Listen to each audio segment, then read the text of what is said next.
अस्सलाम वालेकुम। हमने पिछली वीडियो में पढ़ा था हेब्स लॉ।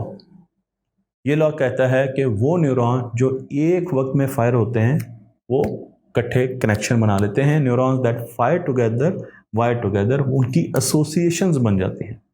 मैंने आपको मुख्तलिफ एग्जांपल्स भी दी थी। तो बिल्कुल इसी तरीके से है जैसे मुख्तलिफ गियर्स आपस में इंटेंगल हुए हैं गियर्स। तो आप एक गियर को हिलाएंगे इस तस्वीर में तो बाकी गियर्स भी मूव करना शुरू कर देंगे। हालांकि सब्ज रंग का गियर पीले रंग के गियर से डायरेक्टली इंटेंगल्ड नहीं है, कनेक्टेड नहीं है, लेकिन इनके बीच में एसोसिएशंस हैं। बिल्कुल इसी तरीके से न्यूरॉन्स में एसोसिएशंस जब आ जाती हैं तो उसके बाद जब एक ट्रिगर आता है तो वो सारे के सारे ग्रुप एक्टिवेट हो जाते हैं और आपको वो सारी मेमोरीज दोबारा याद आना शुरू हो जाती हैं। लर्निंग में इसका बहुत बड़ा हाथ है। अगर आप एक उस्ताद हैं तो आपके लिए ये लॉ बड़ा ज़रूरी है समझना, क्योंकि अगर आप दो चीज़ों को इकट्ठा एसोसिएट करा देंगे और उनमें से एक चीज़ बच्चे को पहले ही आती है तो उसको दूसरी चीज़ नहीं भूलेगी। बिल्कुल इंफॉर्मेशन जो कि पहले ही पढ़ी जा चुकी है और इंफॉर्मेशन जो आगे पढ़ने जा रहे हैं हम, अगर आप उनमें एसोसिएशन बना देंगे, उनमें कनेक्शन दे देंगे, तो आपके बच्चे को जब भी वो इन्फॉर्मेशन जो उसको आती है वो आप उसके बारे में पूछेंगे तो उसको वो इन्फॉर्मेशन भी आना शुरू हो जाएगी जो उसने ताज़ा ताज़ा पढ़ी है। तो इसलिए पढ़ाते हुए हमेशा नए नॉलेज को एग्जिस्टिंग नॉलेज या लर्नड नॉलेज के साथ ज़रूर कनेक्ट करें, अदरवाइज वो बच्चा भूल जाएगा। तो एसोसिएशंस जो हैं वो बिल्कुल इन गियर्स की तरह काम करते हैं। अब एसोसिएशंस आप कैसे बना सकते हैं? मसलन आप एक क्लास को दिमाग के बारे में पढ़ा रहे हैं तो तरीका यह है कि आप उन्हें एक तस्वीर बनाकर आंखों का इस्तेमाल करें। जितनी सेंसेस ज़्यादा होंगी उतनी ज़्यादा एसोसिएशंस होंगी। दूसरा तरीका यह है कि आप उनको टच करवाएं, दिमाग को टच करवाएं कि ये प्रीफ्रंटल कॉर्टेक्स है, ये ऑक्सीपिटल लोब है, इसके बारे में सारा बताएं उनको। आप एक तरीका ये भी कर सकते हैं कि अगर आपके पास किसी चीज़ का दिमाग है तो आप उनको स्मेल करवाएं। आप उनको दिमाग के बारे में मुख्तलिफ चीज़ें भी बता सकते हैं।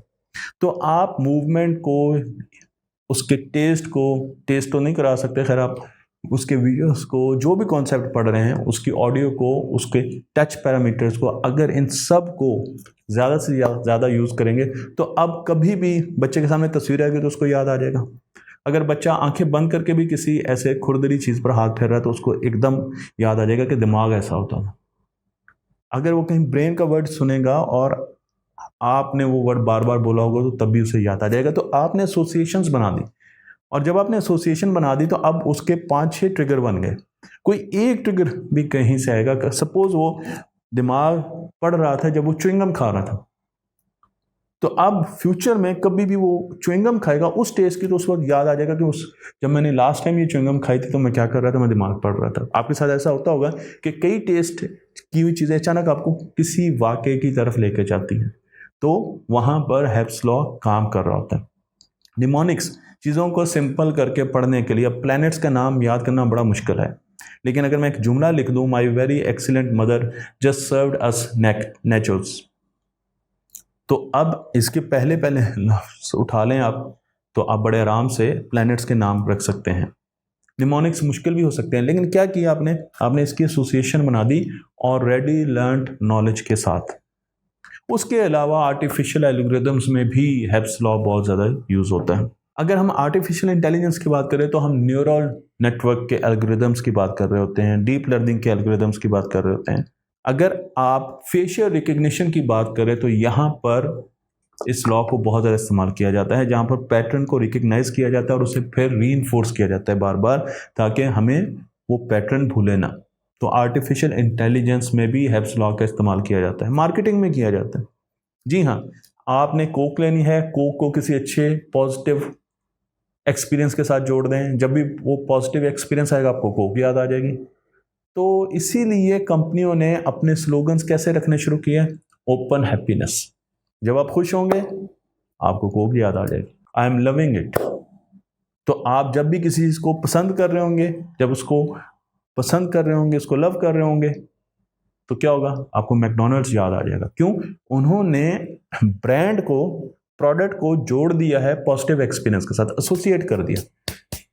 तो अब जब एक ट्रिगर होगा तो ऑटोमेटिकली आपको उनका प्रोडक्ट याद आएगा।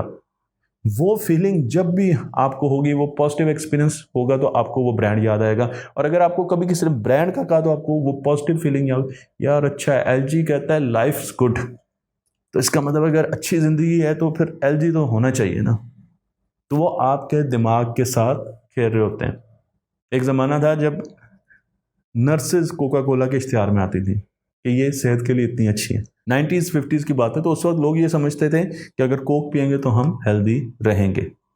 मैं आपको यहाँ पर एक और एप्लीकेशन के बारे में बताता चलूँ जो कि user interface designer, UI designers जो होते हैं, जो चीज़ों के आउटलुक बनाते हैं, उनके लिए ये लॉ को समझना बहुत ज़रूरी है। क्योंकि जब कस्टमर कोई चीज़ लेता है तो वो चाहता है कि जो बेसिक चीज़ें वो एक ही जगह पर हों, जो बटन पहले जहाँ पर थे वहीं पर हों, मुझे नई चीज़ें तलाश ना करनी पड़े, जो फीचर्स पहले थे वो वहीं पर हों।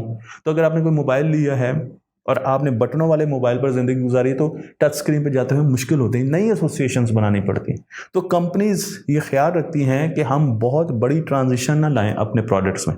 हमारा जो प्रोडक्ट है वो पिछले प्रोडक्ट से मिलता जुलता हो, ताकि जो चीज़ें जहाँ पर मौजूद थी वो वहीं पर हमारे सार्फिन को आगे भी मिले, और जो फीचर्स मिल रहे थे वहीं पर वो फीचर्स मिले।